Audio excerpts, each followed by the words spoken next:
When Mazda split from Ford last year, they hit the ground running with the launch of the new 3 and the new 6. As for the old CX5, well, that just got 2 new engines. Now, the model has undergone a complete update, and for once, the changes aren't just about a new bumper and some new wheels. The CX5 is Mazda's player in the small SUV market, going up against the likes of the Ford Kuga and Honda CR-V.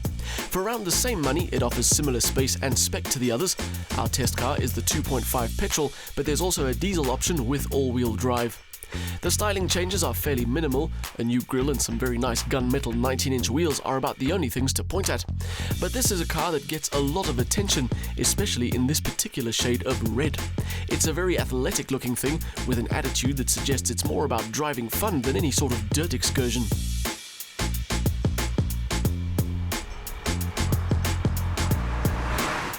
That idea is backed up by what you find inside. Okay, the layout isn't as exciting as the rest of the exterior design, but it is a cabin designed for comfort with lots of very nice tech. Keyless entry and electric seats are just 2 things you get on a very long list of standard stuff, some of which feels like it comes out of something a little bit more exclusive. The CX5's driver interface system, MZD Connect, borrows some of its layout and operation from the likes of Mercedes-Benz, and it is the best in its class. Easier to use than Honda's touchscreen-based system, and more detailed than Ford's Connect, it operates everything from the optional sat-nav to internet radio and Bluetooth. And if you don't feel like using the executive sedan-inspired setup, the CX5 also features voice command. Space in the SUV is good. There's adequate room for 5 adults, although the boot is surprisingly shallow and is the smallest of its direct competition. Its ease of use is helped by a rear seat that splits 3 ways. They may have fitted some bang-up-to-date tech in some areas, but when it comes to the power, they haven't fitted a small high-output turbo engine. In fact, the smallest engine you can get in the CX5 is a 2-litre petrol. Our test car is fitted with a 2.5-litre petrol with 141 kilowatts, 256 newton-meters. Drive is to the front wheels through a 6-speed auto gearbox. If you want an all-wheel drive version, your only choice is with a diesel engine, which has a price tag that's 50 grand heavier than our test car. Mazda's fuel consumption claim for this car is 7.4 litres per 100 k's, but in our time with it, we didn't see anything below 9.5. In its defense though, this particular CX5 had only done about 1,000 k's, and most of our driving was in the city.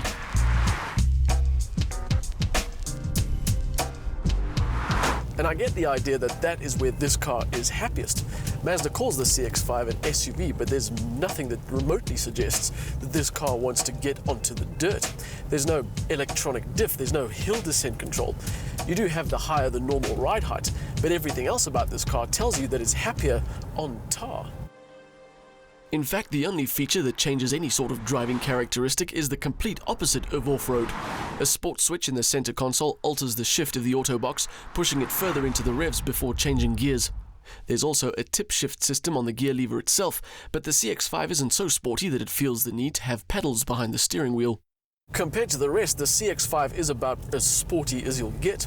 The Ford Kuga uses torque vectoring to help with its cornering ability, and it is very good, but it just doesn't feel as nimble as this car, which uses good old mechanical grip. That nimbleness isn't just about a confident ride setup though. The CX5 also has a surprisingly small turning circle, and together with its good steering and generally positive feedback, it's a very easy car to live with.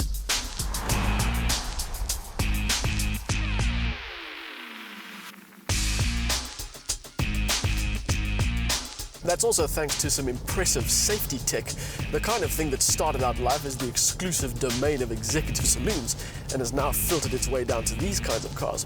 So in the higher spec CS5 you get as standard things like lane keeping assist and active LED headlights. That system features the same sort of high beam masking technology featured in the Audi A8 and Mercedes-Benz S-Class. It recognizes oncoming traffic and can adjust the beam's focus to avoid blinding the approaching driver and at the same time keep the road ahead lit as effectively as possible. When it comes to SUV choices, there are a lot of them, and a lot of them offer a measure of off-road ability to go with their city dweller status. This car, though, tries something a little different. It has the size and the attitude of a compact SUV, but a much more sporty demeanor, both in the styling and the drive. It is a very easy car to enjoy, but if you're one of those rare breeds that actually wants to take your SUV off-road, the Mazda CX-5 probably won't be your first choice.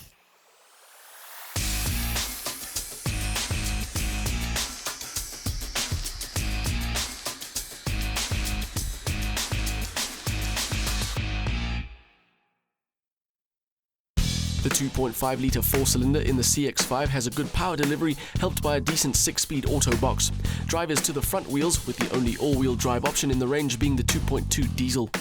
It's a good-looking and well-spec'd compact SUV that offers a comfortable drive with some impressive safety technology. The package doesn't include any off-road bias, however. It's not the SUV for outdoor adventures.